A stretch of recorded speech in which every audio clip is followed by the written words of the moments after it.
अस्सलाम वालेकुम जी, आप देख रहे हैं मुजरिम कौन और मैं शोएब अल्ताफ़ हूँ।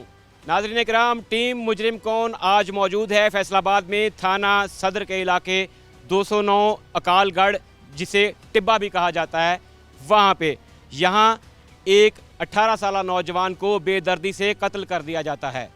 किस बात पे ये कत्ल होता है, कातिल कौन है और पुलिस का इसमें क्या किरदार है, ये दिखाएंगे हम आपको आज के मुजरिम को। मामूली तल्ख कलामी का खूनी वारदात में तब्दील होना कोई नई बात नहीं। इसी तरह का एक वाकया पेश आया फैसलाबाद के थाना सदर के इलाका 209 रेबे में, जहां पर इफ्तार का सामान लेने के लिए घर से निकलने वाला 18 साल फैजान वापस कभी घर न पहुंच सका और जालिमों के जुल्म का निशाना बना। इस तरह उन्होंने बेदर्दी से खानदान का एक रोशन चिराग गुल कर दिया। मोटरसाइकिल पर सवार 3 मुसल्लह अफराद ने इफ्तार से कुछ देर पहले भरे चौक में न सिर्फ मकतूल फैजान को गोलियां बरसाकर कत्ल किया, बल्कि ताकत के नशे में धुत ये बेखौफ मुल्जिमान इर्द गिर्द के लोगों को ललकारते भी रहे। ये इस बात की दलील है कि कानून इन जराइम पेशा अफराद के लिए महज एक मजाक है। 7 गोलियां फैजान के जिस्म में पैवस्त हुई। उसे अपनी मदद आप के तहत रिक्शा में डालकर अस्पताल की जानिब ले जाया गया। रास्ते में रेस्क्यू की गाड़ी तो मिल गई, लेकिन तब तक फैजान दम तोड़ चुका था। जिस दीदा दलेरी के साथ तीनों मुल्जिमान ने मकतूल फैजान को इफ्तार से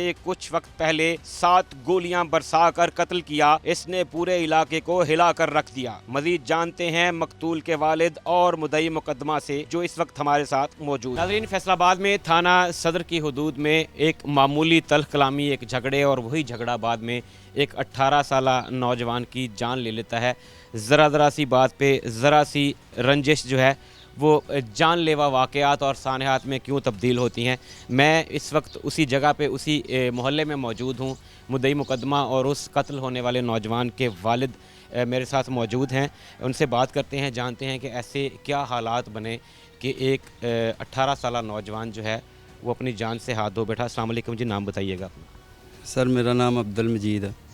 मजीद भाई, बताइएगा कि किस तरीके से ये सारा वाक़या हुआ। क्या कोई पुरानी देरीना दुश्मनी थी या क्या हालात थे, किस तरीके से जो है वो सारा ये वाक़या पेश आया? सर मैं एक गरीब मजदूर बंदा वा, मैं मरीज़ हैगा वा टीवी का जरकान का, ठीक है ना। मेरे 2 बच्चे माशाल्लाह काम करते सी, उठे सी तां, ठीक है ना। ये मेरा बच्चा ਕਿਸੇ ਦੇ ਨਾਲ ਜ਼ਿਆਦਤੀ ਨਹੀਂ ਸੀ ਕਰਦਾ ਹੈਗਾ। फैजान ਜਿਹੜਾ ਹੈ ਤੁਹਾਡਾ ਛੋਟਾ ਬੇਟਾ ਜਾਂ ਵੱਡਾ? ਮੇਰਾ ਛੋਟਾ ਬੇਟਾ ਜੀ, 18 ਸਾਲ ਉਮਰ। 18 ਸਾਲ ਉਮਰ ਆ ਜੀ। 19 ਰਮਜ਼ਾਨ ਵਾਲੇ ਦਿਨ ਉੱਥੇ ਮਜਲਿਸ ਸੀਗੀ ਮੌਲਾ ਅਲੀ ਸਰਕਾਰ ਦੀ ਜ਼ਰਬ ਲੱਗਣ ਦੇ ਵਿੱਚ, ਸਿਲਸਿਲੇ ਦੇ ਵਿੱਚ ਇਹਨੇ ਘਰੋਂ ਨਾ ਦੇਚਕਾ ਖੀਰ ਦਾ ਪਕਾਇਆ ਤੇ ਉੱਥੇ ਲੰਗਰ ਤਕਸੀਮ ਕਰਨ ਗਿਆ ਵਾ ਮੇਰਾ ਭਾਈ।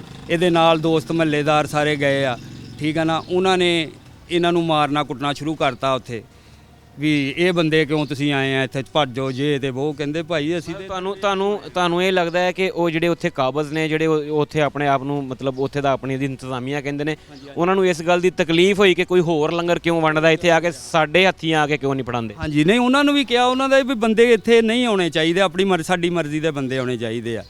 ਇਸ ਤੋਂ ਭਾਈ ਇਹ ਭਾਈ ਛੋਟੇ ਨੇ ਉਹਨਾਂ ਦੀ ਮਿੰਤ ਕੀਤੀ, ਉਹਨਾਂ ਨੇ ਇਹਦੇ ਵੀ ਘਸੁੰਨ ਮੁੱਕੇ ਮਾਰਨੇ ਸ਼ੁਰੂ ਕਰਦੇ। ਉਹਦੇ ਨਾਲ ਮੇਰਾ ਭਤੀਜਾ ਸੀਗਾ, ਉਹਨੂੰ ਵੀ ਇਹਨਾਂ ਨੇ ਮਾਰਿਆ ਕੁੱਟਿਆ। ਇਹਨਾਂ ਨੇ ਫਿਰ ਫੋਨ ਕੀਤਾ ਉੱਥੇ ਬੱਚੇ ਨੂੰ ਵੀ ਯਾਰ ਸਾਡੇ ਨਾਲ ਇਦਾਂ ਕਰਦੇ ਆ। ਇਹ ਗਿਆ, ਉੱਥੇ ਲੜਾਈ ਹੋਈ ਆ। ਉਹ ਸਾਰੇ ਇਕੱਲੇ ਕੋਲੋਂ ਨਾ ਅੱਗੇ ਭੱਜ ਗਏ, ਦੌੜ ਗਏ, ਜੋ ਵੀ ਹੋਇਆ ਵਾ ਮਾਮਲਾ ਉੱਥੇ। ਇਹਨਾਂ ਨੇ ਸਾਡੇ ਨਾਲ ਗੱਲ ਕੀਤੀ, ਇਹਨਾਂ ਦੇ ਵੱਡਿਆਂ ਨਾਲ, ਰਾਣਾ ਸਾਹਿਬ 8-4 ਚੱਕ ਦੇ ਇਹ ਸਬੂਤ ਆ ਸਾਡੇ ਕੋਲ। ਉਹਨਾਂ ਨਾਲ ਫੋਨ ਤੇ ਹਰ ਚੀਜ਼ ਗੱਲ ਹੋਈ। ਚੌਰੀ ਮੁਸ਼ਤਾਕ ਗੁੱਜਰ ਦੀ ਮਦੀਨਾ ਟਾਊਨ ਦੇ, ਉਹ ਮੇਰੇ ਬੇਲੀ ਆ ਮਦੀਨਾ ਟਾਊਨ ਚੋਂ ਚੌਰੀ ਮੁਸ਼ਤਾਕ ਗੁੱਜਰ। ਉਹ ਜਿਹੜੇ ਰਾਣਾ ਸਾਹਿਬ ਆ 4 ਵਾਲੇ ਦੇ, ਉਹ ਸਕਲੈਨ ਦੇ ਮੁੰਡੇ ਦੇ ਬੇਲੀ ਆ। ਉਹ ਇਹਨਾਂ ਦਾ ਜਵਾਈ ਆ ਇੱਥੇ ਪਿੰਡ ਵਾਲਿਆਂ ਦਾ।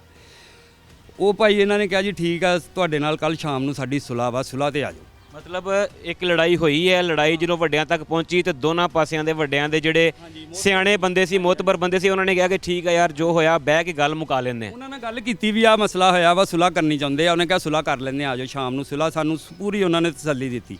ਸ਼ਾਮ ਨੂੰ ਹੁਣ ਮੇਰਾ ਬੱਚਾ ਕੋਈ ਅੱਧਾ ਘੰਟਾ ਨਹੀਂ ਰਹਿੰਦਾ ਹੋਣਾ ਵੀ ਘਰੋਂ ਨਿਕਲਿਆ ਵਾ, ਅਫਤਾਰੀ ਦਾ ਸਮਾਨ ਲੈਣ ਗਿਆ ਬੱਚਿਆਂ ਲਈ, ਠੀਕ ਆ ਨਾ।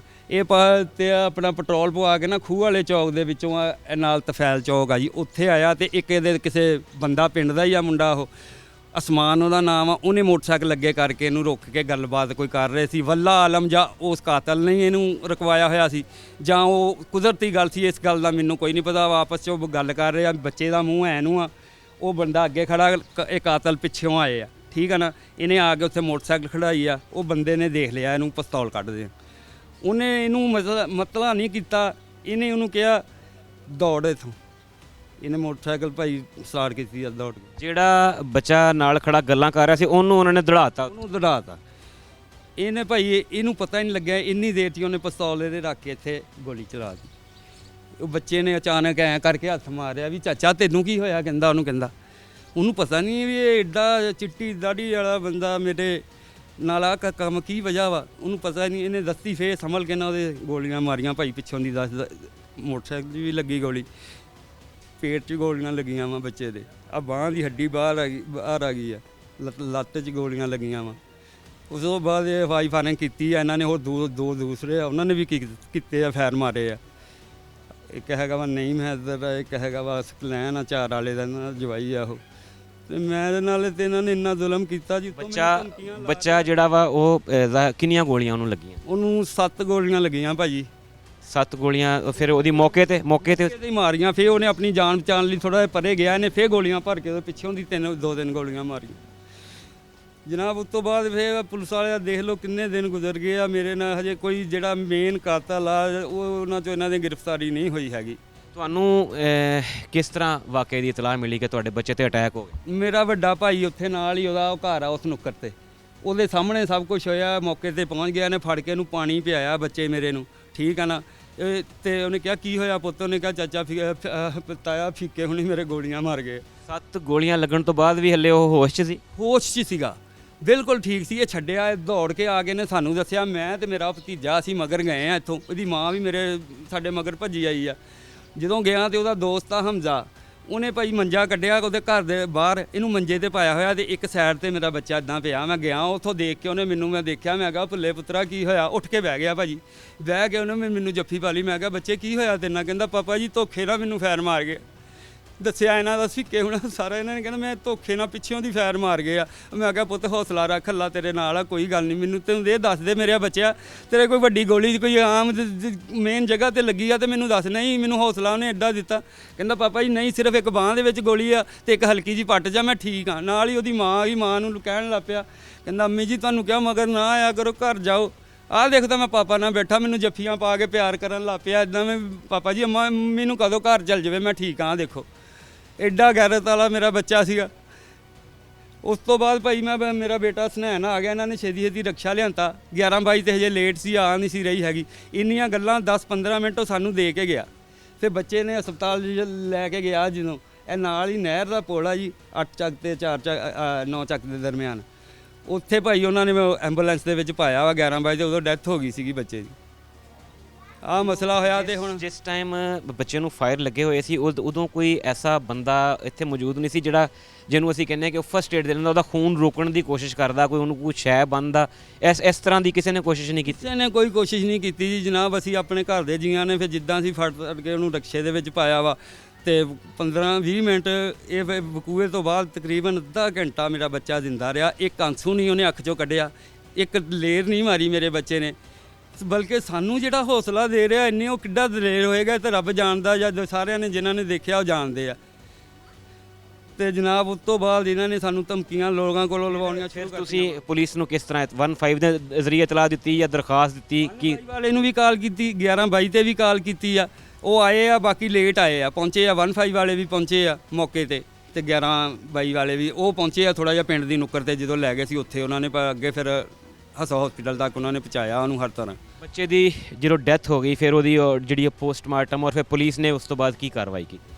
ਪੁਲਿਸ ਨੇ ਉਸ ਤੋਂ ਬਾਅਦ ਜੀ ਫਸਟ ਰਾਤ ਵਾਲੇ ਦਿਨ ਤੇ ਛਾਪੇ ਮਾਰੇ ਇਹਨਾਂ ਦੇ 1-2 ਘਰਾਂ ਦੇ ਵਿੱਚ, ਤੇ ਉਹ ਨਹੀਂ ਲੱਭੇ ਇਹਨਾਂ ਨੂੰ, ਠੀਕ ਆ ਨਾ। ਇੱਕ ਇੱਥੇ ਮਾਰਿਆ, ਇੱਕ ਉਹ ਟਿੱਬੇ ਤੇ ਮਾਰਿਆ, ਤੇ ਕੋਈ ਚੀਜ਼ ਨਹੀਂ ਇਹਨਾਂ ਨੇ ਨੂੰ ਉੱਥੇ ਲੱਭੀ, ਇਹ ਚਲੇ ਗਏ ਆ। ਉਸ ਤੋਂ ਬਾਅਦ ਇਹਨਾਂ ਨੇ 10-15 ਦਿਨ ਸਾਨੂੰ ਨਹੀਂ ਪੁੱਛਿਆ, ਕੋਈ ਗੱਲ ਨਹੀਂ ਕੀਤੀ। ਫਿਰ ਮੈਂ ਇhtਜਾਜ ਸ਼ੁਰੂ ਕੀਤਾ।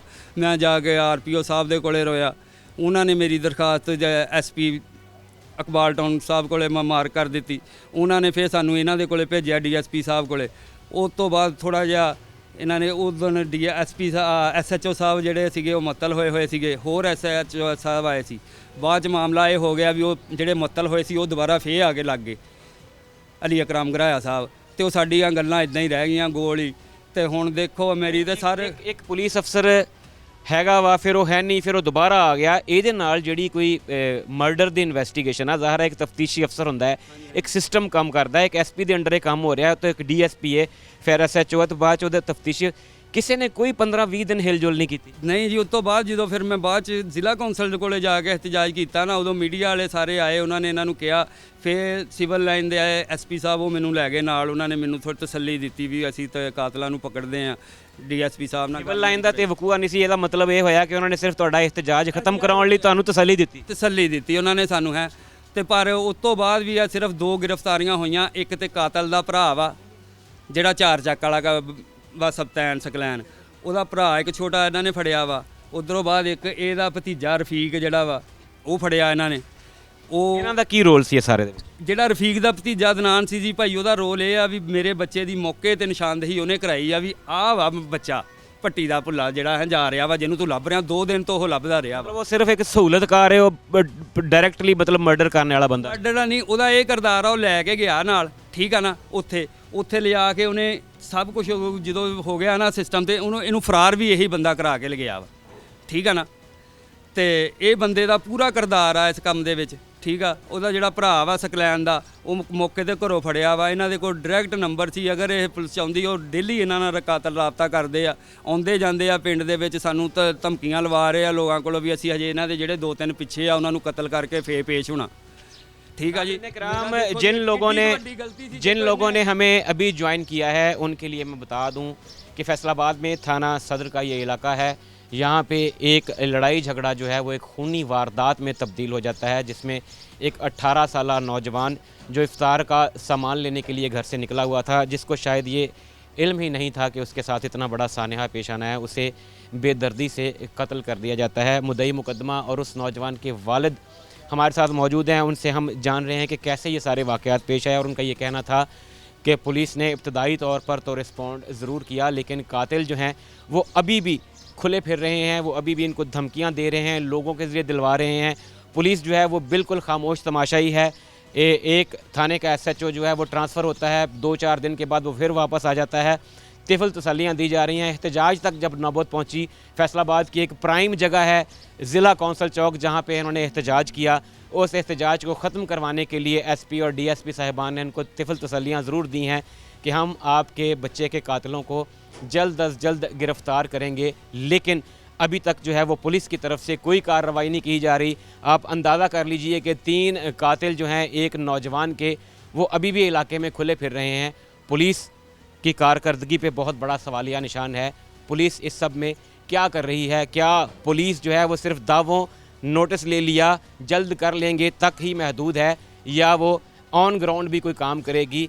ये बूढ़ा शख्स जिसने अपने नौजवान बच्चे को अपनी बाहों में खून में लथपथ देखा, दम तोड़ते हुए देखा, वो सरापा सवाल है। वो कह रहा है आला हुकाम से, वज़ीर आला पंजाब से, IG पंजाब से कि मेरे बच्चे के कातिलों को जल्द अज जल्द गिरफ्तार करके करार वाकई सज़ा दी जाए। कत्ल की वजह 3-4 रोज़ पहले फैज़ान और इन 3 मुल्ज़िमान के दरमियान होने वाला एक मामूली झगड़ा है। उस रोज़ चक नंबर 209 रेबे में वाक़या दरबार में उन चारों के दरमियान झगड़ा हुआ, लेकिन आसपास के लोगों ने आपस में वक्ती तौर पर सुलह करवा दी। यूँ लगा कि ये मामला रफा दफा हो गया है, लेकिन इस मामूली तल्ख कलामी को अना का मसला बना लिया गया। दिलों की नफरतें नासूर बन गईं, जिसने एक हंसते भसते घर को उजाड़ दिया। माह रमज़ान जो बर्दाश्त और दरगुजर का दर्स देता है, लेकिन अफसोस इस बाबरकत महीने में भी इस तर्ज के वाकयात रिपोर्ट हो रहे हैं। यानी हमने इस महीने से ना कुछ सीखा और ना सीखने को तैयार हैं। वाकये के कुछ देर बाद 15 पर कॉल की गई। मकतूल के बाप अब्दुल मजीद की मदयत में वाकये की FIR थाना सदर फैसलाबाद में दर्ज कर ली गई। मामले का नोटिस लेते हुए पुलिस ने मुख्तलिफ मकामात पर छापे मारे, लेकिन मुल्जिमान ताहाल मफरूर हैं। इस तरह के वाकयात में गैर मामूली इजाफा इस बात का सबूत है कि हम बतौर कौम अदम बर्दाश्त का शिकार हैं। इस वक्त हमारे साथ मौजूद हैं एनी शाहिद, आइए उनसे जानते हैं। फैसलाबाद में इलाका है थाना सदर की हुदूद, और यहाँ पे मामूली लड़ाई झगड़ा जो है वो एक बड़े सानहे में तब्दील हो जाता है, जिसमें 18 साल फैज़ान को बेदर्दी से कत्ल कर दिया जाता है। इस सारे वाक़े में जिस ख़ानदान का नुकसान हुआ, मैं उन्हीं के साथ मौजूद हूँ, उन्हीं के घर में मौजूद हूँ इस वक्त। यहाँ पे सवालिया निशान जो डिस्कस हम बात कर रहे हैं वो ये है कि कत्ल जैसी एक बड़ी वारदात होती है और कातिल अभी भी खुले फिर रहे हैं, पुलिस ने अभी तक उनको हाथ नहीं डाला। ये वाक़या कैसे पेश आया, ये एनी शाहिद जो है इस वक्त हमारे साथ मौजूद हैं, उस कत्ल होने वाले नौजवान का दोस्त भी है और फर्स्ट रिस्पोंडेंट भी है जिसने उसको ज़ख्मी हालत में उठाकर शायद चारपाई पे शिफ्ट किया। सारे हालात इनसे जानते हैं, बात करते हैं इनसे। अस्सलाम वालेकुम भाई, अपना नाम बताइएगा। वालेकुम सलाम, हमज़ा मेरा नाम। हमज़ा, ये बताओ कि आप फैज़ान के दोस्त भी हो, ज़ाहिर है बचपन से साथ खेले होगे। फैज़ान को किस बात पे जो है उसके साथ इतनी बड़ी ज़्यादती हुई कि उसे अपनी जान से हाथ धोना पड़े? कैसे ये सारा वाक़या पेश आया, क्योंकि आप ऐनी शाहिद भी हैं, आपने सारा कुछ होता देखा, भी बताइएगा हमारे नाज़रीन को। ये तो मुझे नहीं पता कि किस रंजिश में उसने मारा है, लेकिन कोई ऐसी वैसी उसकी गलती नहीं थी कि इतनी बड़ी सज़ा दी जाए उसे। कुछ मामूली लड़ाई थी 2 दिन पहले, ये दरबार है इधर हमारे पास ही है, तो वहाँ पे झगड़ा हुआ था थोड़ा बहुत। तो हमें अब ये पता चला है कि उसकी सुलह भी रखी गई थी कि वो जो है मुअज़्ज़िज़ीन जो हैं, बड़े बुज़ुर्ग जो हैं, वो मामले को रफ़ा दफ़ा भी करवाने वाले थे। हाँ जी, शाम के वक्त जिस दिन ये हुआ है ना हादसा, शाम के वक्त इन लोगों ने सुलह का रखा हुआ था। वो इस डर से फिर रहा था, वो उसे कोई नहीं था पता। तो लेकिन वो अफ्तारी का टाइम था उसी शाम को ही, तो मैं भी चौक की तरफ जा रहा था, वो चौक में खड़ा था। तो 3 लोग आए हैं मोटरसाइकिल पर, पीछे से ही उन्होंने फायर किए हैं। वो है रफ़ीक, नईम और सकलैन है, 3 लोग थे। इन्होंने फायर मारे हैं, इसे मार कर भाग गए हैं। तो मैंने इसे उठाया, चारपाई पे लिटाया। ये तकरीबन सही ठीक था, बोल रहा था, होश में था। तो मैं सोचा ठीक ही रहेगा, लेकिन वो अभी इधर ही गांव में ही था, तो फोत हो गया था। ये जब इसको गोलियां ज़ाहिर लगी हैं, हमारी इत्तला के मुताबिक 6-7 गोलियां इसको लगी हैं, 7 गोलियां इसको लगी हैं। तो उसके बाद ये गिर गया है या खड़ा रहा है या बैठ गया था? ज़ाहिर है आपने इसको उठाया है, तो वो वाली सूरत हाल जो है वो ज़रा बताइए। एक दफ़ा गिरा था, वो दोबारा फिर मैगज़ीन में गोलियां डालने लग गया। तो इसे अच्छा, इतनी तसल्ली से उन्होंने ये कार्रवाई की है कि एक दफ़ा मैगज़ीन ख़त्म होती है दोबारा रीलोड करके मारा? लोड करके कर रहा था, तो इसे आवाज़ दी कि भाग। ये भागा मेरी तरफ, उठ के आया। मैंने ये खड़ा ही था जब मैंने इसे पकड़ा, फिर पकड़ के मैंने इसे साइड पे लिटा दिया। फिर वो भाग गया, उसे ले के चला गया। उसका भतीजा है अदनान, जो अब अंदर है तकरीबन। फिर आपने जो है वो इसके घर इतला दी या उसको ज़ाहिर है उस वक्त उसकी ब्लीडिंग हो रही होगी, आपने कोशिश नहीं की कि उसके प्रेशर दिया जाए, उसके ऊपर इसकी ब्लीडिंग को रोकने की कोशिश की जाए? नहीं, इल्म नहीं, आइडिया नहीं? तो डरा हुआ था उस टाइम, मुझे कुछ पता नहीं चल रहा था कि ज़ाहिर है वो बंदा अपने हवास पे काबू रखना बहुत मुश्किल काम होता है। किसको आपने फिर फौरी तौर पे किसको इतला दी? पर ये तायाबू हैं इनके, ये आ गए थे, तो मैंने देखा ये उनको बुलाने आ गए हैं। तो मैंने किसी को नहीं इतला दी, मैंने सिर्फ रेस्क्यू को कॉल की थी और कोई नहीं। रेस्क्यू को कॉल की? रेस्क्यू है मौके पे पहुंची थी या नहीं पहुंच सकी? नहीं पहुंची वो।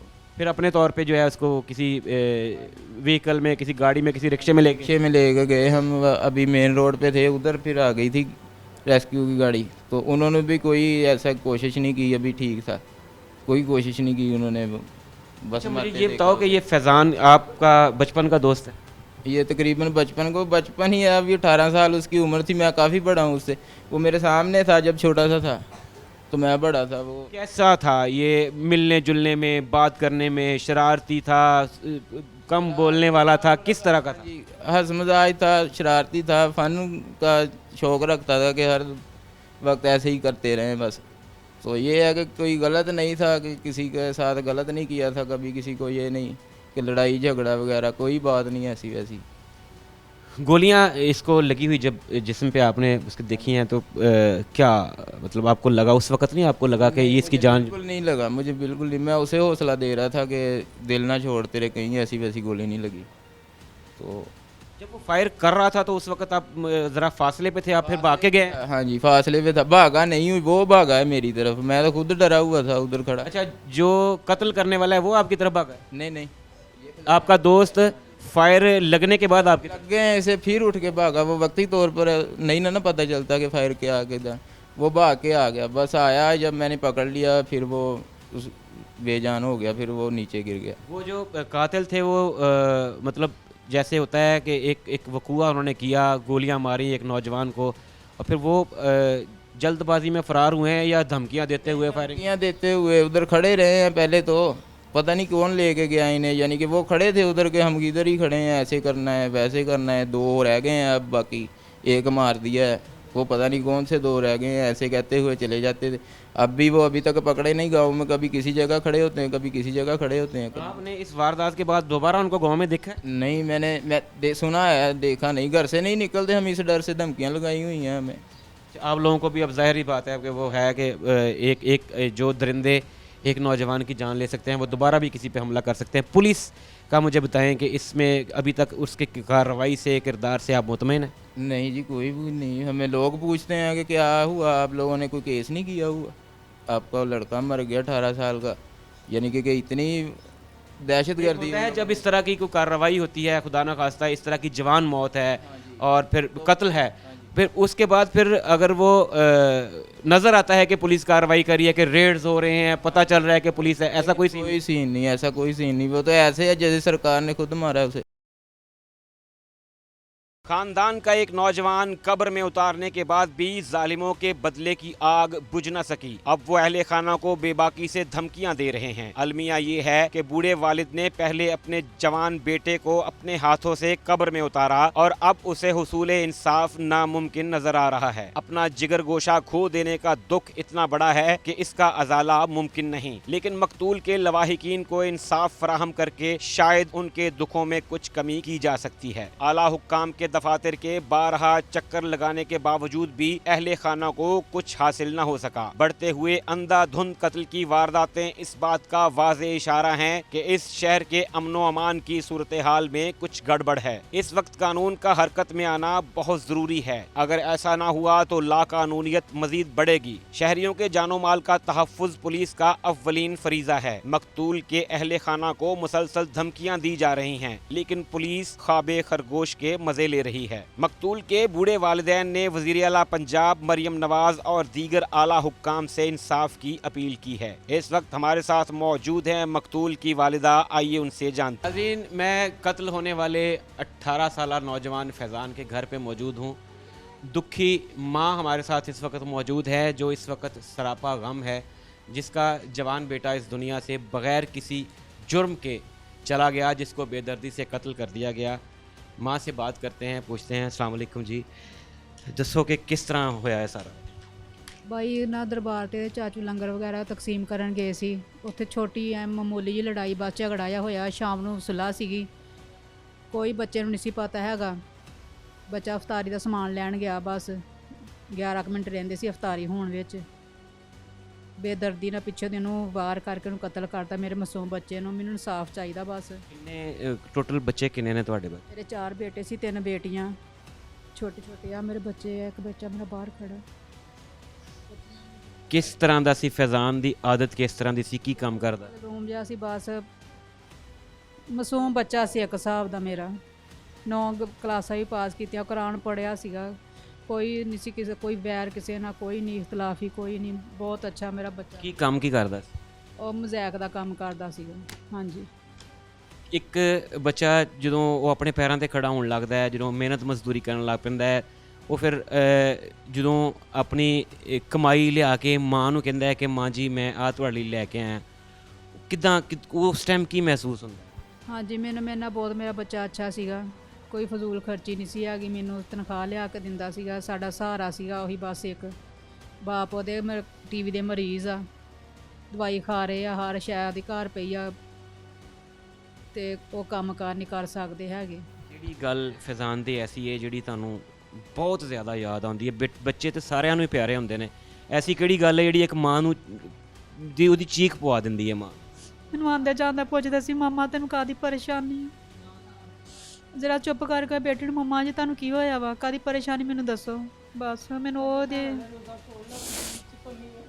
ਕਹਿਣਾ, ਮੰਮਾ ਮੇਰਾ ਬਲੱਡ ਘਟਿਆ ਬਹੁਤ ਜ਼ਿਆਦਾ। ਤੇ ਮੈਂ ਚੁੱਪ ਕਰਕੇ ਬੈਠੀ, ਕਹਿੰਦਾ ਮੰਮਾ ਕੀ ਹੋਇਆ? ਮੈਂ ਕਿਹਾ ਮੇਰਾ ਬਲੱਡ ਜਿਹਾ ਘਟਿਆ। ਮੰਮਾ ਅਫਤਾਰੀ ਤੋਂ ਬਾਅਦ ਨਾ ਤੁਸੀਂ ਦਵਾਈ ਲੈ ਕੇ ਆਈਓ। ਮੈਨੂੰ 200 ਰੁਪਇਆ ਵੀ ਉਹਨੇ ਦਿੱਤਾ।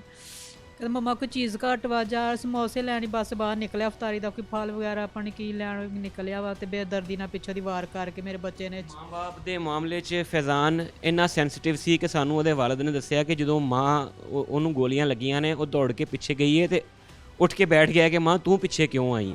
ਮੈਨੂੰ ਕਹਿੰਦਾ ਮਾਂ ਘਰ ਜਾ, ਕਾਹਦੀ ਟੈਨਸ਼ਨ ਲਈ ਤੂੰ? मैं ठीक आ, तू घर चल जा। मेरा बच्चा कहना तू बंदे जा के मेरा बच्चा मैंने बाहर नहीं सी निकलन दिंदा।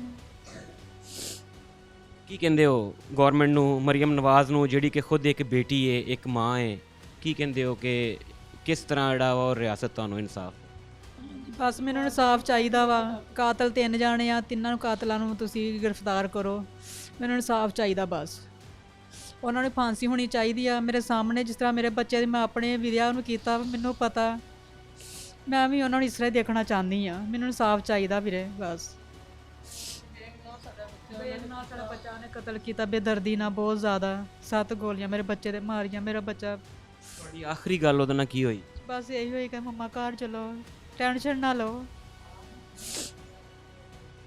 नाजरीन, 18 साल उम्र नौजवान, और ऐसा नौजवान जो माँ बाप का सहारा है, जिसने अपनी तालीम छोड़कर अपने वालिदैन को सपोर्ट करना शुरू किया कि मैं अपने घर के हालात बदलूँगा, और वो बग़ैर किसी जुर्म के एक मामूली तल्ख़ कलामी जिसकी सुलह होने वाली थी शायद इफ्तार के बाद, उसके नतीजे में बेदर्दी से कत्ल कर दिया जाता है। और नौजवान ऐसा जो 7 गोलियां खाने के बावजूद अपने वालिदैन को तसल्ली दे रहा है, अपनी माँ से कह रहा है कि तुम घर की चारदीवारी से बाहर क्यों निकली हो, मैं ठीक हूँ, मैं जल्द तुम्हारे पास वापस आ जाऊँगा। लेकिन वो नौजवान दोबारा कभी सारी उम्र अपनी माँ के पास वापस नहीं आएगा।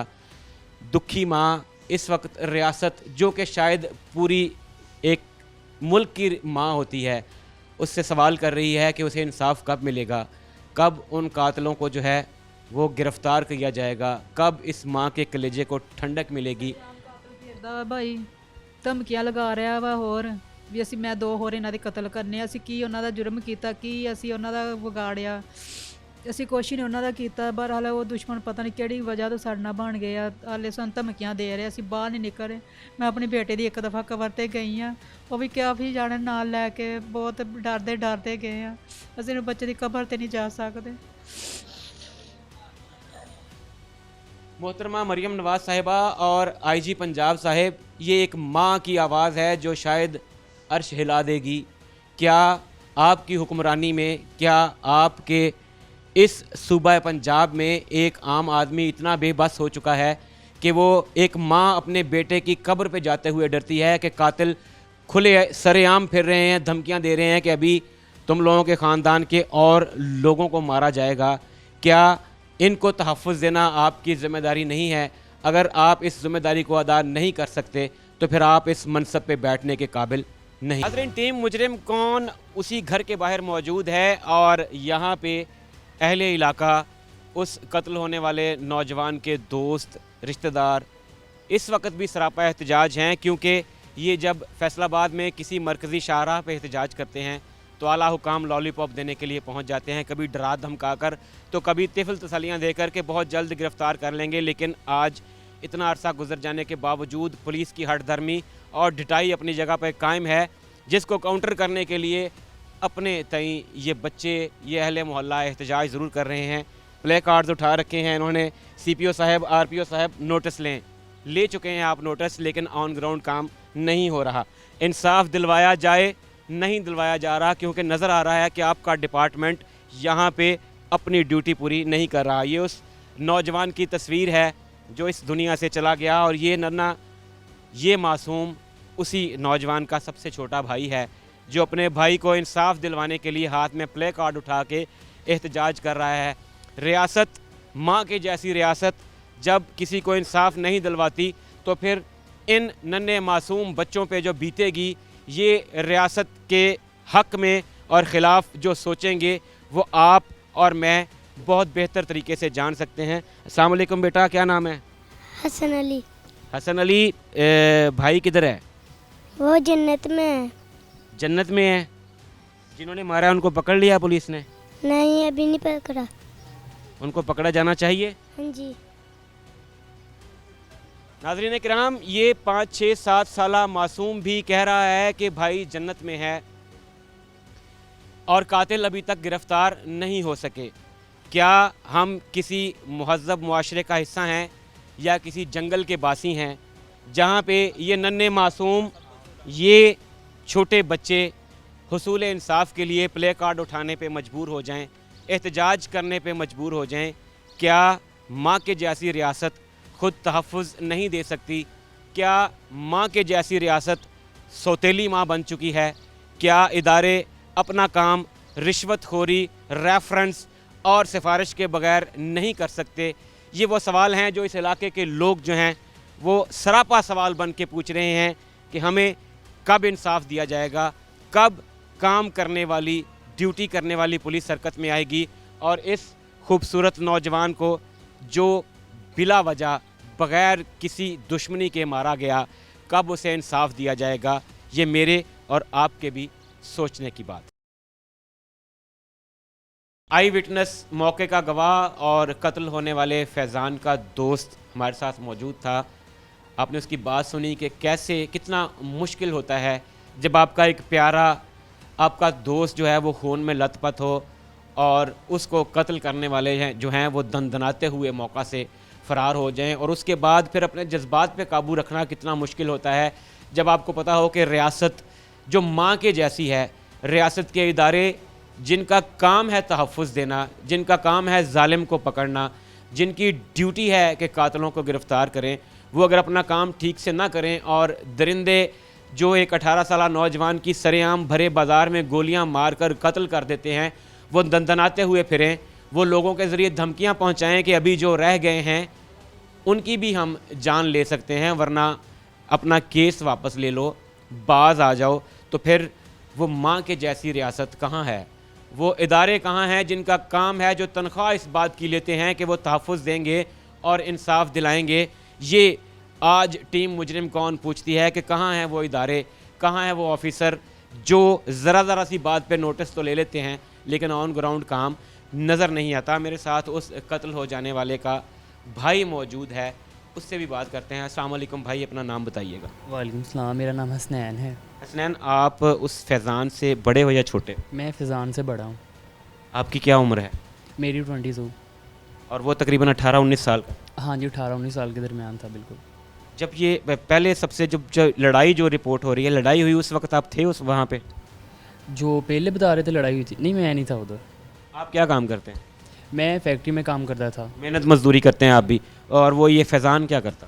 फैज़ान करता था मोज़ैक का काम, जो पत्थर होते हैं ना छोटे छोटे जिनसे अरबी लिखी जाती है, वो उसका काम करता था फैज़ान। कारीगर था पूरा? पूरा कारीगर था जी। और जाहिर है आप भाई हैं, फैमिली में जो है वो उसका रोल क्या था? सबका प्यारा, मोहब्बत करने वाला, सहारा बना हुआ, सपोर्ट करने वाला, इस तरह का था, या फिर वो एक होता है जो छोटा होता है लाडला, ज़िद्दी और शरारती लड़ाका, इस टाइप का था?